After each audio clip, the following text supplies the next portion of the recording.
this when I came in. Oh, no, because originally, like if I thought because you were just saying.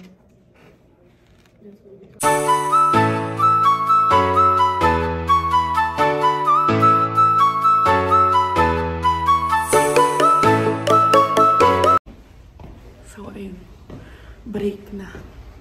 So ayun guys, lunchtime na namin and maulan. Lumabas lang ako kasi bibili ako ng coffee. Di ko alam kung dito ako sa dollar store bibili or dun sa country. Kasi parang ang layo. So ayun, dito na ako sa dollar store nag-end up. And may iba't ibang klase ng coffee dito. Kagaya nito, may double shot, may triple shot. Pero yung mild lang yung bibilin ko kasi may pasok pa ako bukas. So, ito yung kukunin natin coffee. Starbucks. So, ayun guys. Ito na yung binili ko. Para $2 lang. Alam ko dun kasi sa Mr. Sub or Country M parang aabot ng mga $4. Eh, kailangan ko lang magising kasi naantok na talaga ako. Tapos, after ko dito sa work ko, kasi 9 to 4 ako dito, biyahe lang ako. Mga 5 siguro ako makakauwi. Tapos 5:30 hanggang 9 PM naman doon sa work from home. So tara, samahan niyo ako mag-lunch.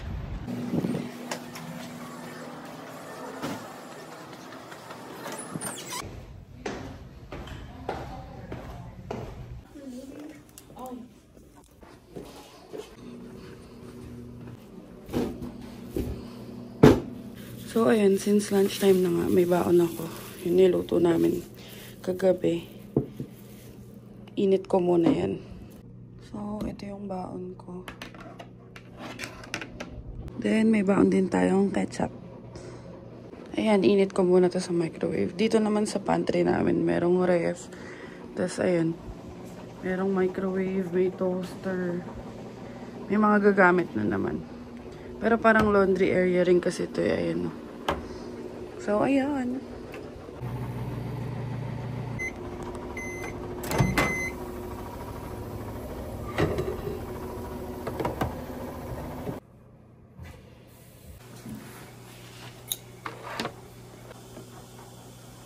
Kain tayo.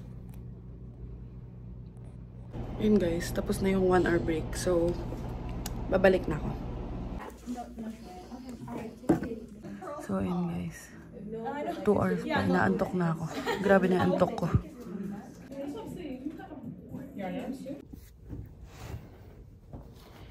Yan. Eh, di na pa uwi. So, ayan guys. Sabi ko kay Bianca, mag-take siya ng ilang video sa work niya para may mailagay ako dito sa vlog. So, ayan, mga 8 minutes walk lang naman. Kayang-kaya. Hindi naman ganun ko lang katulad kahapon kasi kahapon may hangin-hangin pa ngayon, hindi na masyadong malakas. So, ayan. Ayun guys, pauwi na tayo. Tapos na yung shift ko, 4 PM na sakto. Honda yarn.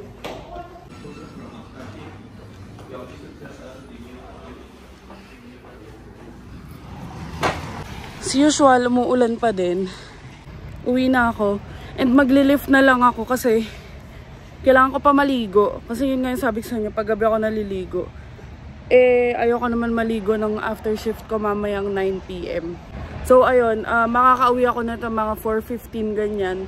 Tapos maliligo lang. Ando na si Bianca, maaga kasi pumasok sa work si Bianca ngayon. So, maaga din yung out niya. So, ayun, para mamaya pagkatas ng work ko sa work from home, pahinga na lang kasi bukas pasok na naman ako ng 9 AM dito. Ayun, sama kayo pa uwi. Update ko kayo. Yan na yung lift ride. Hi. Yeah.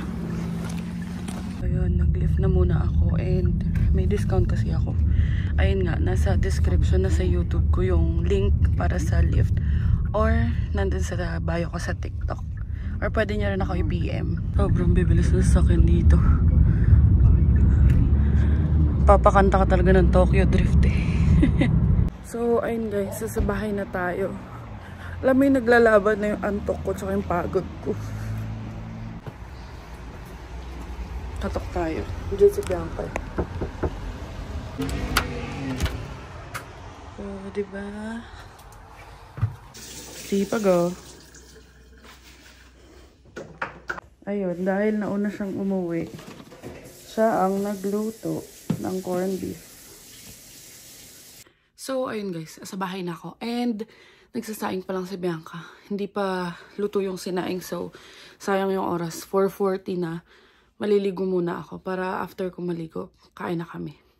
So, ayun guys, nakaligo na ako. And time check, 4:58 na.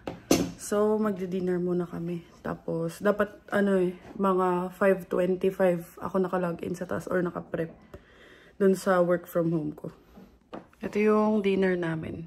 Yung adobong atay ni Bianca, niluto niya yun. Tapos, itong corned beef na Hereford. Let's eat! Sis, ako naman yung nagluto. Siya na ang maghuhugas. So, ayun guys.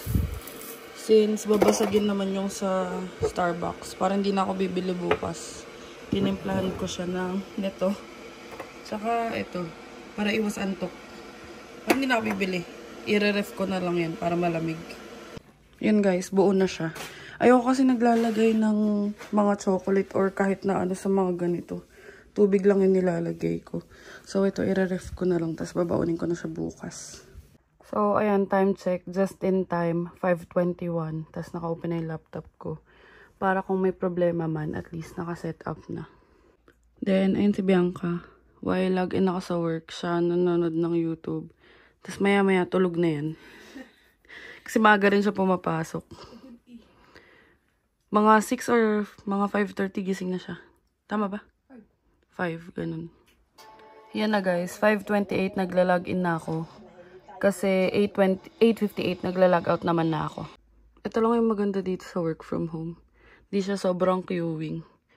As in, tas kung may papasok man, minsan voicemail pa. So, next lang. So, ayun guys, pag may work kami, yan, ganyan lang kami. Tas mamaya makakatulog na yung naglalaro. Kasi nga pagod din sa work. Tas ayun, mag-log out na lang ng 9 PM. Or 8:58, 9 PM, ganun na din. Tas bukas, gising na naman kasi 9 AM naman yung pasok sa work.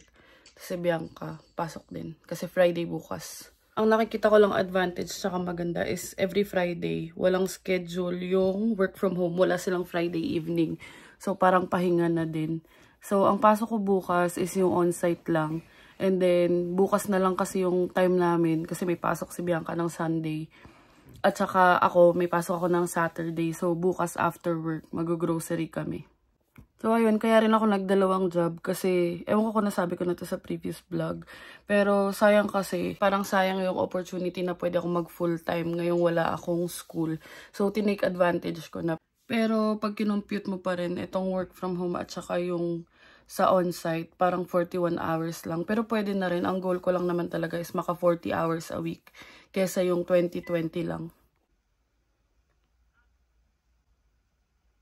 Ayun guys, 7:16 na. 7:15 yung break namin dito sa work from home. So, ayun guys, naka-break na ako. 15 minutes break lang. And ayun, kahit ano siya, parang kahit work from home, nakaupo, nakakapagod din. Kasi buong araw ka nakaupo, buong araw ka nagsasalita. Kaya hindi talaga makakompare na, ay nakaupo ka lang, nagsasalita ka lang naman, kumpara mo sa naglilinis buong araw, ganun. I get it na nakakapagod din yung mga ganong work. Pero lahat naman yata ng work nakakapagod. And ayun, minsan, kagaya kaninang umaga, parang nami-mix up ko na yung mga spills, yung mga sasabihin, ganun. Tas ang mahirap kasi dito, I know magigets ako ng mga sa call center dyan. Parang emotionally nakakapagod siya. Mas nakaka-drain siya kasi since over the call nga lang na-absorb mo yung parang emotions nung nasa other line, ganyan. Kahit gaano ka pa katagal sa call center, parang at the end of the day nakaka-drain pa rin talaga. Tas isa pa yun, ngayon kasi sa work from home, by campaign siya. And yung campaign na naka-assign ako ngayon sa work from home is political party. So, syempre, yung mga tao, ang strong ng mga opinions, ganyan. Para mag-hello ka pa lang, tas malaman lang nila kung ano yung company or ano yung party na tinatawagan mo or kung saan ka galing, parang galit agad, ganun. So, ganun yung mga bagay na nakaka-drain. Kasi yun nga, kailangan natin kumita ng pera. So, for the go. So, ayun, i-update ko na lang kayo pag end of shift ko na, which is mamayang 9 nga. Basically, onti na lang naman, gantong sa work from home. Pag nag-break na ako, mabilis na lang yung oras. Down to the longest 1 hour. So, ayun guys, nag-notify din sa system namin if kailangan mo na mag-log out. And it's only 9 PM. Kanina 8:58 lumabas na yung notification na yan. So, ayun guys, it's finally end of my shift, 9 PM na. And sinagad ko ngayon ng 9 PM kasi meron ako mga washroom breaks kanina. Yun lang yung downside dito sa work from home. 15 minutes lang yung bayad na break, which is yung kanina, yung 7:15. Pero outside than that, kapag nagwa-washroom, ganyan, malamig pa naman. So, CR ako ng CR. Nababawas siya sa pay namin. Pero dun sa on-site ko, unli break dun. Tas buo yung bayad. So, ayun, basta nagagawa mo lang yung work mo. Ayun guys, dito ko natatapusin yung video na to. And ako na lang mag-isa yung mag-outro kasi tulog na ang bebe ko. Please subscribe to our YouTube channel and like our Facebook page as well, Adventures in Canada. And thank you so much for watching. I hope you enjoyed this video and see you on the next one.